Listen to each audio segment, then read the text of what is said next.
É um momento muito especial na minha vida, participar desse canal e fazer esse relato. Como eu venho escutando tantas vezes você falar, sempre acho que no final, seja bem-vindo à nossa comunidade, né? É verdade. É o saber que a gente não está sozinho. Eu sempre, engraçado, quando eu era criança, eu às vezes me sentia estranha. Eu tinha essa, eu já escutei alguns relatos falando isso, né? Essa sensação de estranheza em relação às pessoas, né? Uhum. E eu lembro que eu falei assim, eu devo ter algo, que eu gostava muito de filme de índio, né? Dos Apaches. E eu falei assim, eu tenho uma tribo, eu faço parte de uma tribo, eu ainda vou achar minha tribo. Achei.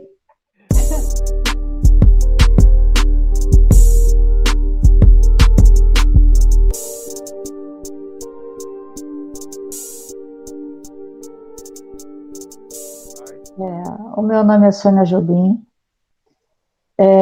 sou carioca, né, do Rio de Janeiro, agora morando em Arraial do Cabo, onde eu trabalho há 15 anos na rede municipal, rede estadual, né, de educação. A minha formação inicial foi em arqueologia, né, fiz arqueologia, e décadas depois, 13 anos depois, eu fiz ciências sociais, né, e depois eu terminei agora o mestrado em História do Brasil, né? Então, essa sim é a minha formação acadêmica, né? E o seu sobrenome Jobim tem alguma coisa a ver com um grande compositor Tem a ver, mas não e eu, né? Eu cantor? digo assim, omissivamente, eu me apropriei do sobrenome do meu marido, né? Meu nome é Sônia Ferreira da Silva, meu nome de Uhum. solteira, né? E eu casei, ficou Sônia Ferreira Jobim de Carvalho, que eu não tirei os sobrenomes. O Tom Jobim, ele era, né, primo da avó do meu marido. Tanto que Ah, meu tá. filho foi por essa... Meu filho Gustavo Jobim é músico, né, tem um Aham. canal dele, Gustavo Jobim, e, Ah, e foi por essa trilha, né, depois eu musical. vou conhecer o canal do seu filho. E você tem um canal também, né? Tenho um canal, porque eu, cada vez mais, eu vejo a importância, né, como eu sou socióloga, então eu vejo como muito importante, hoje é muito importante a informação, a disseminação do conhecimento bem fundamentado, né? Então, esse canal que eu tenho, o canal Sônia Jobim, é voltado, né, para a disseminação de conhecimento, mas dentro da área educacional política, né? E principalmente da educação pública. Eu milito dentro da educação Você pública. falou. Aí eu queria falar sobre a sua experiência. Eu achei interessante porque eu nunca vi o relato de uma regressão feita assim num consultório, né, com um terapeuta, com tantos detalhes, com tanta precisão.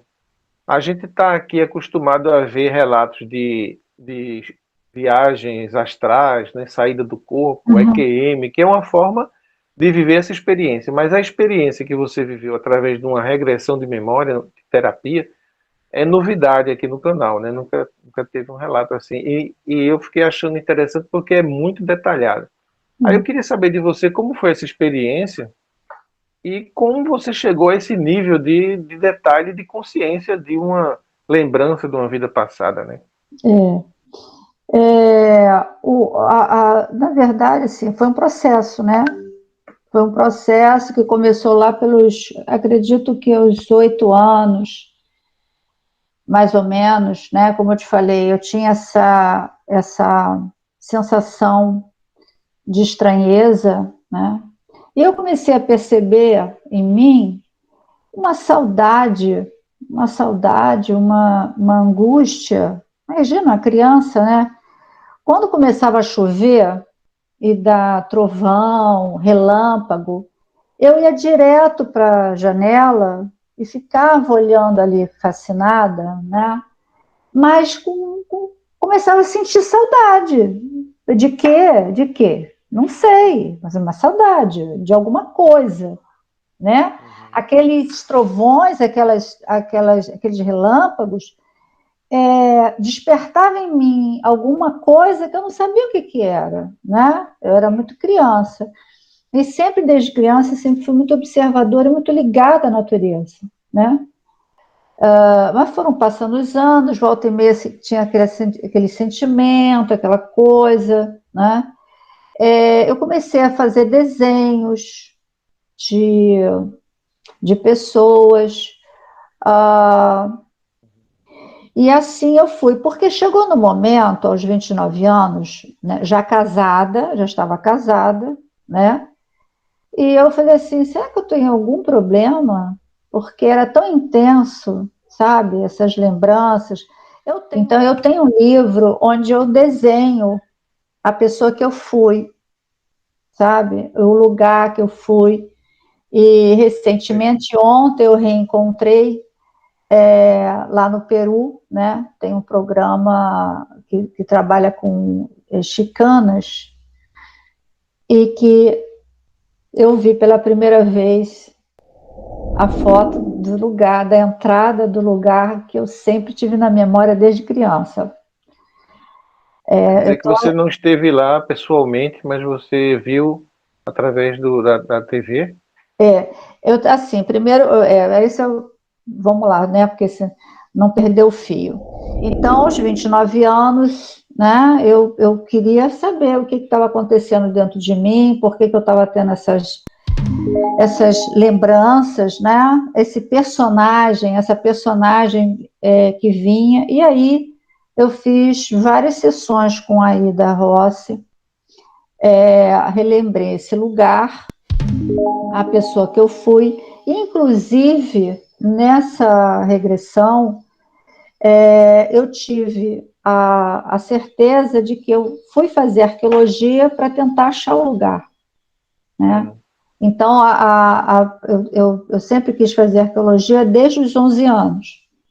Aos 11 anos, eu falei, eu quero fazer arqueologia. E me preparei até os 19 anos, quando eu passei para a faculdade, para Estácio, na época, né? Era a única que tinha. Bom, aí eu vou descrever o lugar. E, olha, o seu canal é tão importante para mim. Eu fico imaginando alguém escutando, como eu escutei os outros relatos, de alguém escutar e alguém saber alguma coisa, né, de alguma forma sentir. É como se o lugar que eu vi e que eu vejo nitidamente é como se fosse uma cratera, né, uma montanha aberta, né, uma cratera, e tem essa passagem retangular, assim, né? Retangular. É como se fosse uma fenda, né? Uma fenda, tá? E é um túnel, né? É um túnel, e que no final desse túnel dá para essa clareira, dá para essa clareira, né? É um lugar relativamente pequeno, né? Não é, imagina, né? Uma montanha, não, enfim, é delimitado, né? Então, logo quando sai desse túnel, tem uma construção de pedra, né? Com poucos cômodos. Então, tem um jardim nos fundos, como se fosse um jardim privativo, né? Fechado, um jardim fechado. Tem um cômodo onde eu dormia, tudo muito simples, né? Tem uma sala onde tinha os livros de estudo, são livros bem rústicos, com, sabe assim, anéis, não é barbante não, argolas, né? Material, enfim, bem rústico, bem rústico. A sensação que eu tenho é que não é papel, pele, não sei, né? Mas enfim, livros bem rústicos. E uma outra sala que tinham pessoas fazendo coisas como tecido, um outro cômodo assim, acho que de manutenção daquela construção. Saindo dessa construção, que tinha umas escadas assim, aí vejo um caminho. Esse caminho vai até o final, chega no final, tem uma queda d'água, sabe aqueles filetes de água que sai lá do alto, né, da montanha, e cai num lago, né? E esse lago é dentro dessa cratera? Dentro dessa cratera, né, como se fosse assim, do lado oposto, né, do lado oposto, e é muito interessante, o aspecto, o perfil, né, o que aquelas pessoas estavam fazendo ali, né? A lembrança que eu tenho, e é muito interessante eu estar falando isso neste canal, porque há tantas décadas eu falo isso para dentro de mim, só para pessoas mais chegadas, né?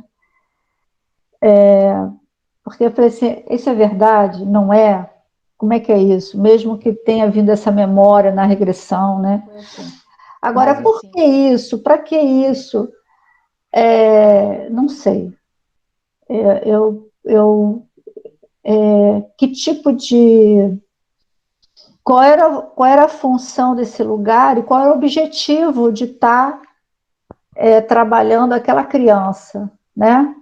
Parece assim, tipo o que se faz, né, naqueles países lá do Oriente, né, quando a criança vai para um monastério, por exemplo, ainda pequenininha, para ser educada pelos monges. Talvez seja uma coisa desse tipo, mas muito rústica, né, de um tempo muito mais, talvez, distante no tempo, e que você saiu da casa da sua mãe para ser iniciada, talvez, por esse mestre, para depois assumir aí alguma função na comunidade, né, na área religiosa, espiritual, alguma coisa assim. Mas o interessante é que eu não cheguei a exercer nada, porque a última lembrança que eu tenho, eu já moça, nova ainda, eu fui assassinada nessa escada. Fui assassinada na entrada dessa construção, com pancadas na cabeça. É a última lembrança que eu tenho. Agora, o que eu fiz? Talvez você não tenha feito nada, talvez tenha sido alguém que não concordava com esse projeto aí que estavam fazendo com você, alguma coisa assim, né? Essa preparação sua para assumir alguma coisa. Eu sei, Paulo, que eu chego nessa vida agora, é a única explicação, que é a explicação espiritual que eu tenho, né? Eu tenho digitimia, né? Que eu trato desde os 12 anos, e você vê tanto estudo, mas para eu chegar onde eu cheguei, o pouco que eu cheguei, né? Há uma dificuldade, é como se tivesse sempre um obstáculo que me impede de avançar. É como se eu não tivesse tanto direito assim ao conhecimento. E nesta vida eu trabalho com conhecimento de uma forma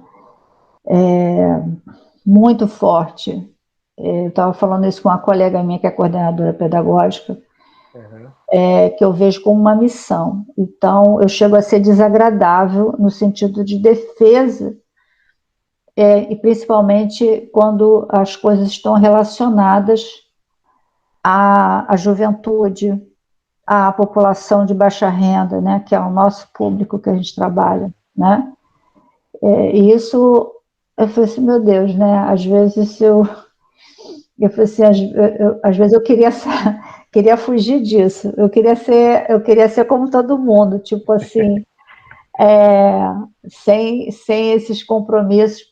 Mas eu falo isso, mas eu não quero deixar de servir. Essa sensação de serviço é uma coisa que eu sempre pedi, esperei, né? Mas é pesado, né? É pesado. Eu vejo aí uma sincronia, né, entre essa sua experiência aí de lembranças de vida passada e a sua vida atual. Porque a impressão que dá é que naquela vida que você veio e foi assassinada, o seu trabalho ficou incompleto. E tinha a ver com conhecimento, tinha a ver com estudo. Sim. Tinha uma espécie de missão que você tinha com aquela comunidade lá que você iria servir para ajudar elas, ajudar as pessoas na ampliação da consciência sobre ciência e sobre outros assuntos, como você disse, estava sendo trabalhada para aprender a lidar com energias, né? Então você tinha uma missão de elevar o nível de conhecimento daquela comunidade. Foi um trabalho interrompido e talvez você tenha vindo agora resgatar aquela missão, né? Provavelmente você já viveu muitas outras vidas depois, mas essa agora está ligada àquela. Quer dizer, aquele trabalho que começou ali e não terminou, talvez você esteja agora, justamente veio com essa missão de dar continuidade.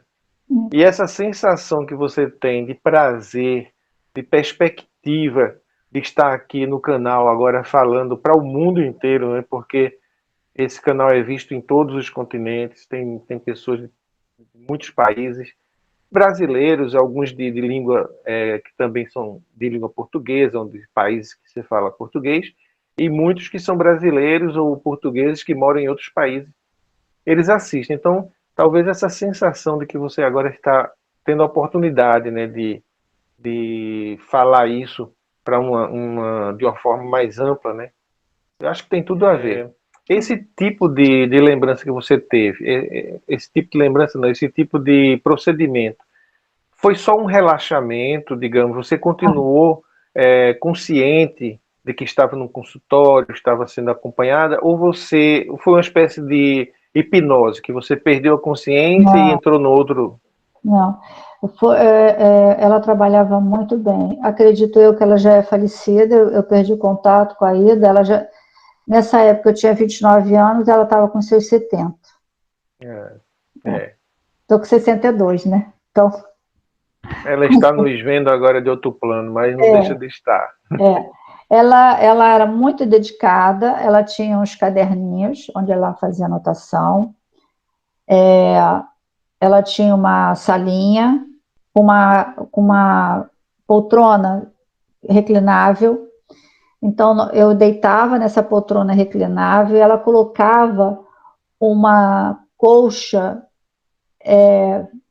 de pelo, assim, como se fosse de pele, mas não era de pele não, era uma colcha bem, bem quentinha, né? E ela me cobria com essa colcha até aqui. E nisso, eu não vou lembrar, eu lembro de um mantrazinho que ela fala assim, toda vez que você quiser ou relaxar ou relembrar alguma coisa, você vai falar essa palavrinha. Eu não estou lembrando agora qual é. Mas, enfim, eu sei que aí ela ia fazendo esse relaxamento e o que acontecia? Eu perdia a autonomia do meu corpo. Eu não perdia a consciência, mas era como se... E eu ia falando, ela falou assim, o que você está vendo? Eu ia falando, eu estou assim, eu estou assado, eu estou vendo isso, eu estou vendo aquilo, mas é como se eu consigo falar, mas eu não tenho essa autonomia do corpo. Eu estou lúcida, eu estou vivenciando aquilo tudo lá, aquelas memórias todas, né? Mas eu não, ao mesmo tempo, eu não estou na minha consciência, não sei te explicar. Não, pelo que eu estou percebendo, você praticamente estava com a consciência em 3 lugares diferentes. Você estava lá no consultório, porque você tinha consciência que estava lá. Você observava aquele contexto ali da vida daquela criança de fora e também via a partir da criança, sabia o que estava acontecendo dentro dela. Então são três, né, três posições assim que você ocupou ao mesmo tempo para poder montar esse contexto aí, né? E tanto que eu lembro que quando terminava a sessão, ela falava, vamos voltar. Eu lembro que eu tinha muita dificuldade de retornar, né? Era muito aquela rigidez, porque eu percebia, no momento que eu começava a voltar, eu percebia meu corpo muito rígido. Talvez tenha alguma coisa a ver com aquele fenômeno que acontece espontaneamente, que é a paralisia do sono. Quando a pessoa está no sono, não consegue mexer o corpo, né? Tá com a mente consciente, mas o corpo não mexe. Talvez você tenha chegado num nível de vibração aí cerebral que deixa você nessas condições, que deve ser a mesma condição de quem está com paralisia do sono. Agora, eu fiquei curioso de saber o seguinte: o que é que levou você a esse nível de estado mental? Foi a técnica que ela utilizou? É alguma a manipulação energética que ela fazia? Ou é uma tendência que você já tem de facilmente entrar nesse transe aí? Não sei, porque a Ida foi a primeira, né, experiência. Eu tive, depois da Ida, uma amiga minha de infância, que nós tentamos em casa isso, e as memórias também vieram assim, de uma forma fácil. Mas, assim, desde criança, como eu te falei, a Ida, como é que eu vou te dizer? A Ida, ela é como se ela fosse a pessoa para dar uma legitimidade de que eu não estava doida. Que fenômeno é esse que estava acontecendo com você, né? Que você acha estranho. Porque eu falei, quando era criança, as pessoas falavam muito que eu tinha muita imaginação. Você tem muita imaginação. A minha mãe falava assim, Sônia, você não viu isso em filme que eu contava para ela? Eu disse, mãe, eu nunca vi esse lugar em lugar nenhum. E olha que eu gostava de filme, né? Mas eu nunca vi esse lugar nenhum. E as sensações, as emoções, não, mãe, isso não é da minha imaginação. Mas, como eu te falei, né? Uma coisa é que eu estava sentindo, a outra coisa é a realidade que eu vivia aqui, o meu meio social, né? As pessoas com as quais eu vivia, não tinha essas coisas. Né? Então, é interessante como as manifestações da natureza, das forças da natureza, desencadeavam em você essa sensação de saudade, né? Porque você falou que você, naquela vida, estava aprendendo com o mestre a lidar com as energias da natureza. E aí, quando a natureza se manifesta numa chuva, numa tempestade, num trovão, isso faz com que você retome, né, aquela ligação que você tinha. Hoje, faz sentido. Eu acho até que é interessante falar assim. Hoje, por exemplo, você teve aí, hoje mesmo teve uma tromba d'água, né? Mas outro dia teve trovão, teve relâmpago. Eu ainda vou para a janela olhar. Mas eu não tenho mais esse sentimento de angústia. Isso eu não tenho, né? Eu acho que a maturidade, né? O tempo de vida faz com que a gente lide melhor com as emoções, né? De alguma forma. Mas eu tenho visto o seguinte, que nesse processo aí de regressão de memória, não é igual para todo mundo. Tem umas pessoas que têm mais facilidade de regredir, de lembrar, de mergulhar mesmo na lembrança, e tem outros que fica mais na superficialidade. Eu acho que não é só o terapeuta que consegue imprimir isso em você, mas você tem já uma tendência. Eu vi também já, eu acho que foi no canal Afinal que Somos Nós, também o relato de um rapaz, que eu esqueci o nome dele, mas que ele disse que teve que fazer depois uma regressão de memória com um terapeuta para poder entender melhor o que aconteceu com ele na EQM. E ele conseguiu lá aprofundar muito mais, lembrou-se de mais de uma vida. E uma pessoa que apareceu para ele na EQM, apareceu para ele, ele identificou nessa regressão que ele fez, tinha sido esposa dele. E é uma mulher que apareceu quando ele estava no hospital, já depois da EQM, já se recuperando, apareceu uma enfermeira. Quem assistiu deve lembrar disso. A enfermeira apareceu e depois ninguém sabia quem era essa enfermeira, quando ele descreveu para as pessoas. E aí na regressão ele lembrou que era a esposa dele. Mas ele descreve a regressão assim como você descreve a sua, com detalhes, como se ele estivesse lá. Sim. Então eu acho que não é qualquer pessoa que consegue esse nível de lembrança, né? Mas você estava nessa vibração. Em 2018, eu vendo documentários no YouTube, eu descobri esse rapaz, Jamel Hilares, do Peru.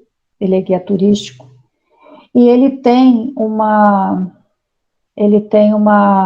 acho que ele tem um canal em que ele pesquisa lugares lá no Peru. E quando eu via, foi a primeira vez que eu vi as imagens desses túneis subterrâneos que tem lá. E aí eu entrei em contato com ele, descrevendo, né, eu descrevi mais ou menos, né, o lugar que eu tinha assim, nessa memória, e ele falou que tinha visto um lugar parecido, né, e que assim que ele soubesse de mais coisas, que o lugar estava fechado, em 2018 o lugar estava fechado, mas assim que ele tivesse mais notícias, ele entrava em contato comigo. Mas não entramos mais em contato. Esta semana, de novo, eu não me lembro como, eu entrei num outro canal de um outro rapaz que acho que é conhecido do Jamel Hilares, Matergia. Eu estou até, não sei se dá para compartilhar, eu estou com ele aqui até, acho que eu estou com ele aqui, Matergia, que é essa pesquisa que eles fazem desse lugar, que ele falou é um lugar muito perigoso, não é aberto ao turismo, porque é um lugar muito afastado e tal, e tem muitas entradas, né? E que eles ainda estão pesquisando. E aí, conforme ele foi falando, e ele foi mostrando as imagens, eu vou te mandar. Você pode mandar o link que eu coloco na descrição. Apareceu essa entrada. Eu falei, gente, não é possível. Eu estive no Peru em 97, desde 13 anos eu tenho esse contato, né? E quando eu estive no Peru em 97, quando eu estava indo para Cusco, né? A Cusco tem um portal. E quando eu passei pelo portal, eu estava legal, na boa, né? Uma felicidade muito grande de estar ali, um sentimento assim muito bom, né, de estar ali. Mas quando eu passei por esse portal, eu comecei a chorar de uma forma assim descontrolada e saiu assim: estou em casa. São muitas coincidências. Eu disse, gente, como é que pode essa entrada é exatamente que eu desenhei quando era criança? Quer dizer que na sua regressão não foi a primeira vez que você teve a visão daquele lugar, né? Você já, desde criança que você vê. Mas você via em sonho, era? Quando era criança? Em sonho eu só vi duas vezes. E há alguns anos recente, vamos dizer assim, não vou te lembrar agora, eu vi o lugar. Eu lembro que eu andava por um caminho assim, do alto, e eu via o buraco, não é o buraco, né? A clareira desse alto, eu vi aquela clareira, e eu falei assim, meu Deus, eu estou... Como se fosse sonho lúcido, que eu tive já alguns sonhos lúcidos. Primeiro foi uma lembrança de um lugar que eu não vi. Esse lugar, ele foi surgindo ao longo do tempo que eu fui crescendo. Foi vindo aquelas imagens desse lugar, dessa montanha, como é que entrava nessa montanha. Tem um rio que passa perto, fora, né, da montanha. Para chegar a essa montanha, tem como se fosse uma floresta, ou assim, tem árvores, né? Tem árvores. Então, eu vejo isso, por isso que eu sempre tive esperança de, de encontrar esse lugar, porque eu consigo ver com tanta nitidez, assim, né, dentro do possível, com tanto detalhe, que eu falei, não é possível que eu não vá, nessa vida, que eu não vá encontrar isso. É Né? provável que você já tenha encontrado, né? Já tem tantas pistas aí, né? Talvez já tenha condições de um dia chegar lá. Eu gostaria muito de voltar ao Peru e entrar em contato de novo com o Jamel, assim, para ele me levar nesse lugar que eu vi a foto. Eu vou te mandar, porque o que tinha esse lugar para marcar tanto? É uma pergunta que eu faço. Não tinha nada de especial, pelo contrário, né? Uma criança que cresce sozinha, sem nenhuma distração, né? Sem um bicho, sem outras crianças para brincar, sem uma mãe, sem o cuidado de uma mãe.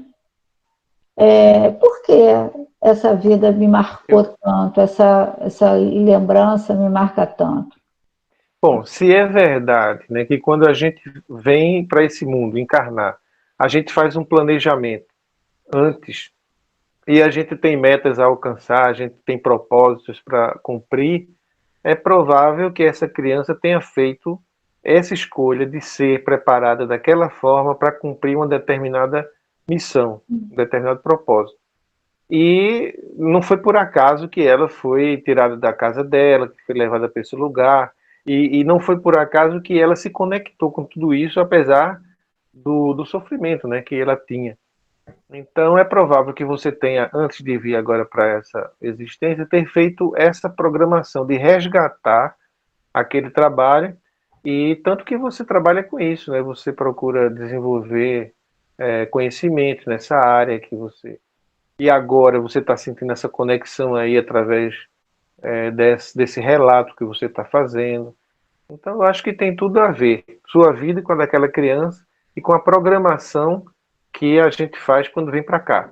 É bem provável que você tenha vindo agora para resgatar o que não foi possível fazer lá. E como você é uma pessoa que tem ainda muito tempo pela frente, muita energia, é bem provável que você vá avançar bastante nessa sua missão.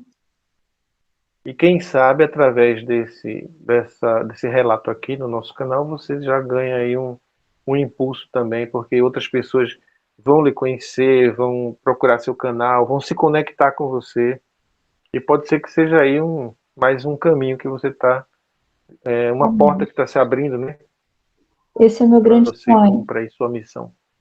Avança. Rapaz, esse é o meu grande sonho. Imagina encontrar alguém que diga assim, esse lugar está ali. Pode ser ali no Peru, pode ser que aquela entrada seja, não sei.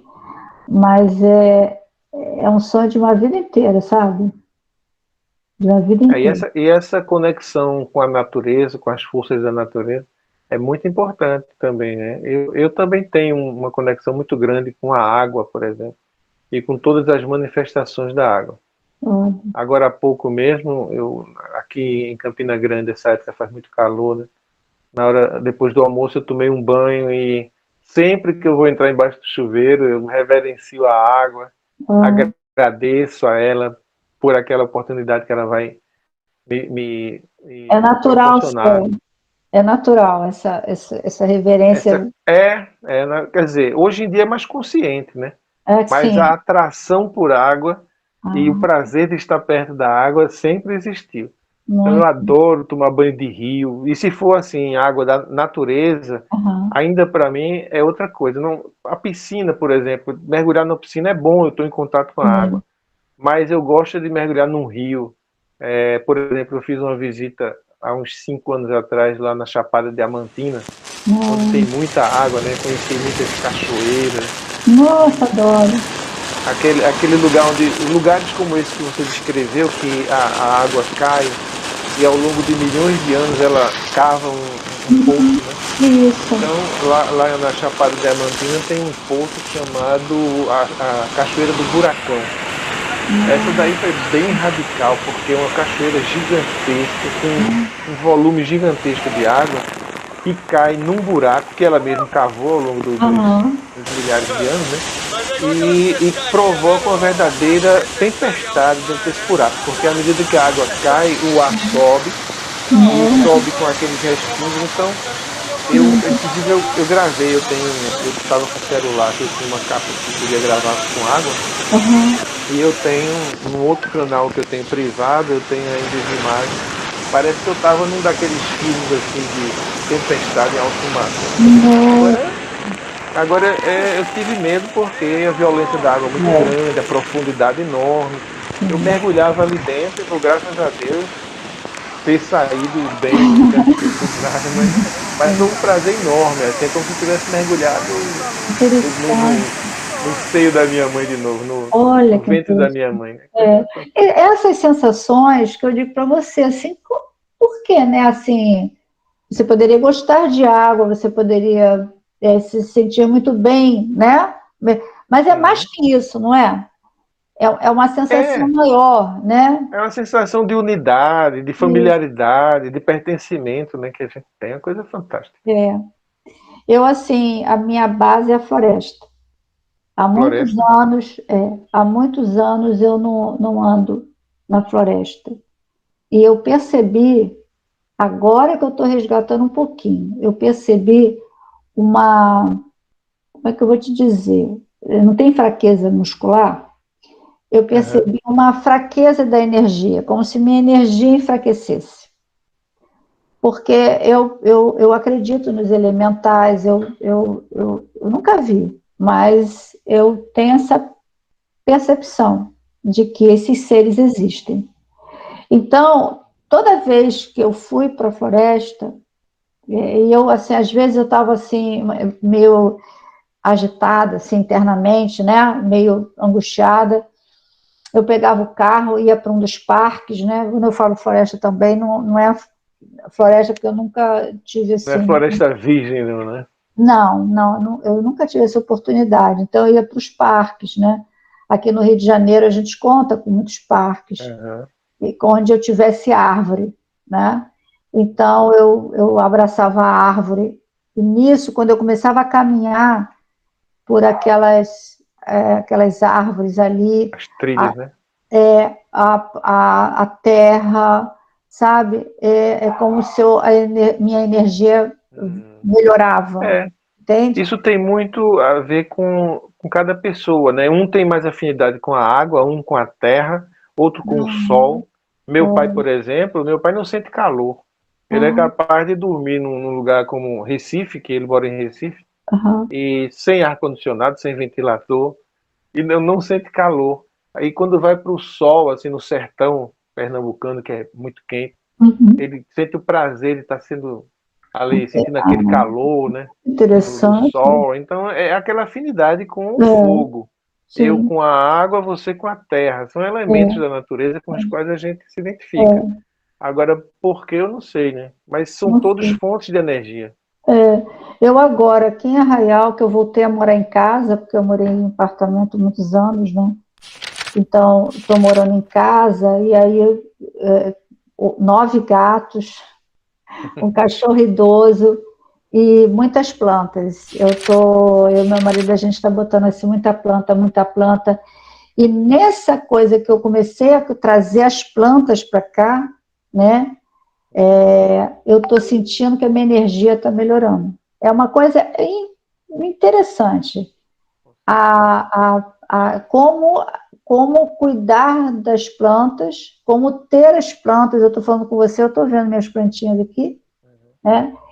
Me reconecta, sabe? Me energiza. É muito interessante. Há pouco tempo atrás eu estava conversando isso, né? Eu falei, nossa, eu estou sentindo que eu estou com uma energia melhor, sabe? Uma energia mais renovada.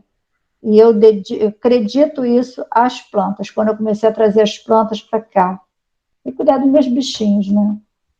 É claro. Eu inclusive, tenho ouvido tantos relatos que, por exemplo, pessoas que iam se afogando na água e a água falou com ela. Não sei se você já viu algum relato. Há pouco tempo eu vi um relato de uma EQM que a pessoa ia se afogando na água e quando conseguiu se salvar e sair da água, a água falou com ele e deu um recado a ele.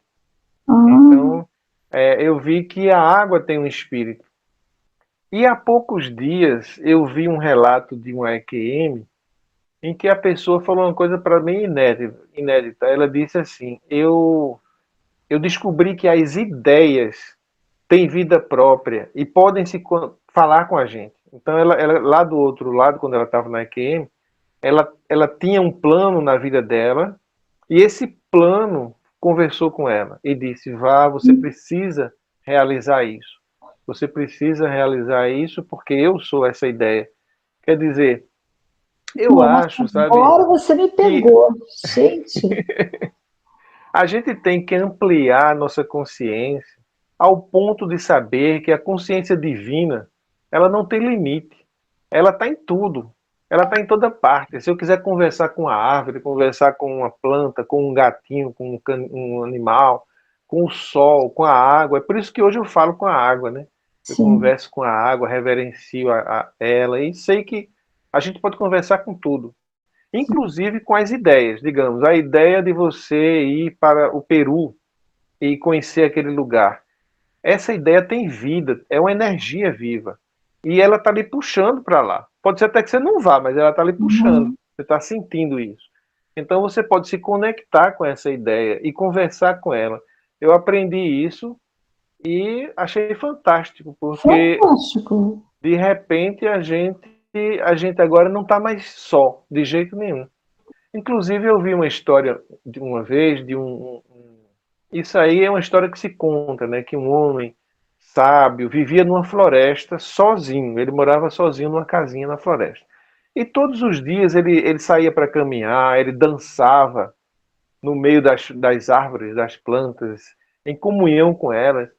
E foi ficando velho e uma vez uma pessoa encontrou ele e disse: olha, não está na hora de você sair daqui para um lugar mais seguro. Como é que você, com essa idade, vai viver sozinho no meio da floresta? Aí ele disse: quem disse a você que eu estou sozinho?